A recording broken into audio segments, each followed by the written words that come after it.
Data 17+8 tuntutan rakyat udah jatuh kemarin pada tanggal 5 September 2025. Ingat, ini bukan hanya tren warna hijau dan pink aja, tapi ini daftar kerja yang harus dijawab sekarang. Gerakan 17+8 tuntutan rakyat ini lahir pasca demonstrasi besar-besaran pada akhir Agustus 2025. Dipicu dari maraknya aksi mahasiswa, aktivis, buruh, bahkan sampai influencer yang ngerasa suara publik itu udah lagi nggak didengar. Disebut 17+8 tuntutan karena ada 17 tuntutan dalam jangka pendek dengan deadline 5 September 2025 dan 8 tuntutan dengan jangka panjang deadline-nya itu sampai sebelum tanggal 31 Agustus 2026.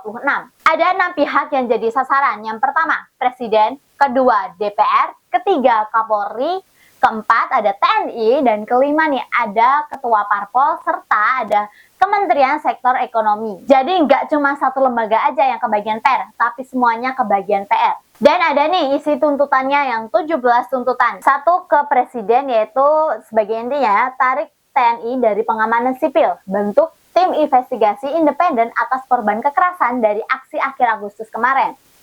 Ke DPR, yang pertama, bekukan kenaikan gaji atau tunjangan dan batalkan fasilitas baru.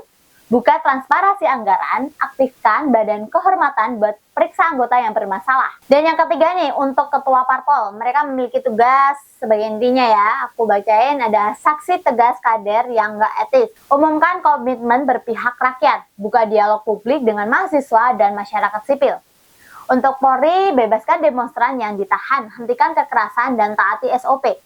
Proses hukum anggota atau pimpinan yang melanggar HAM secara transparan. Untuk TNI, kembali ke barak, jangan ambil alih fungsi Polri, tegakkan disiplin internal. Dan yang terakhir untuk Kementerian Sektor Ekonomi, jamin upah layak untuk guru, buruh, nakes, mitra ojol, dan lain-lainnya. Cegah PHK massal dan buka dialog dengan serikat buruh soal UMP dan outsourcing. Dan ada juga nih 8 tuntutan setahun. Tahun ke depan ada target besarnya. Yang pertama, bersihkan dan reformasi DPR. Audit independen, standar ketat, hapus privilege berlebihan. Yang kedua, ada reformasi parpol dan kuatkan oposisi. Yang ketiga, reformasi pajak yang lebih adil. 4, sahkan UU perampasan aset koruptor dan perkuat KPK. 5, ada reformasi Polri agar profesional dan humanis. Keenam, ada TNI 100% kembali ke barak. Ketujuh, perkuat Komnas HAM dan pengawasan independen. 8, tinjau ulang kebijakan ekonomi dan ketenagakerjaan. Hormati hak buruh, masyarakat adat, dan lingkungan. Nah, pas deadline tanggal 5 September 2025, DPR ngumumin ada 6 langkah cepat yang mereka ambil. Yang pertama ada stop tunjangan perumahan bagi anggota DPR per 31 Agustus. Yang kedua ada moratorium kunjungan ke luar negeri per 1 September kecuali ada undangan kenegaraan.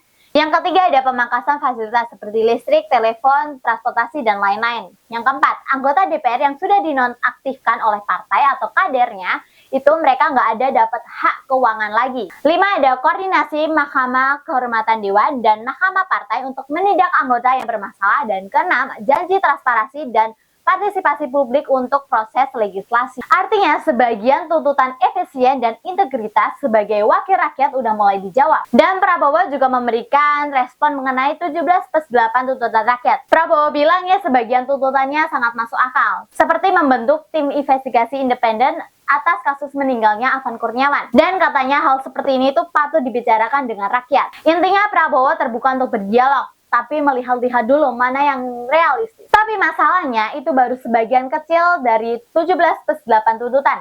Rakyat masih menunggu jawaban persoalan lain, mulai dari revisi undang-undang kontroversial, perlindungan hak buruh, isu lingkungan, sampai penegakan HAM. Jadi walaupun ada langkah awal dari DPR dan sinyal positif dari Presiden, perjuangan rakyat belum selesai. Tuntutan ini bukan hanya tren sesaat, ini adalah PR besar untuk pemerintahan dan wakil rakyat. Pertanyaannya, kita bakal kawal terus ini sampai selesai atau kita cuma berhenti sampai sini? Jangan lupa like, subscribe, dan komen supaya kamu nggak ketinggalan video keren lainnya. Bye-bye.